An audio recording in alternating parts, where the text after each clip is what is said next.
你有冇諗過，作為香港人，你呢一世人需要具備幾多競爭力呢？你未出世，你阿爸阿媽就要先爭一張床位，跟住好快就要同人爭奶粉、爭母嬰服務、爭入幼稚園。當然爭入直資名校一啲都唔容易，但係爭分派學位都一樣唔簡單。而好快你就會成為7萬個高考生嘅其中一個，去爭1/5嘅大學學位。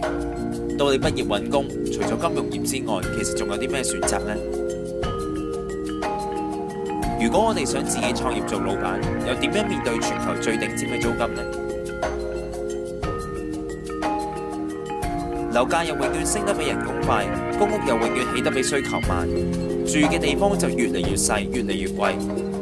GDP 的確係穩步上揚，但貧富就繼續懸殊。我哋700萬人嘅命運，唔通就只有個1200個人可以話事？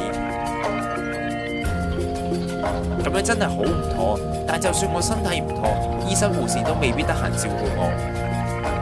人生轉眼光陰就幾十年，竟然又要再爭個床位。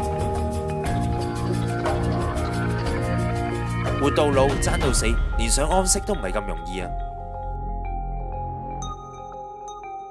香港人，呢個係咪真係我哋想要嘅人生藍圖呢？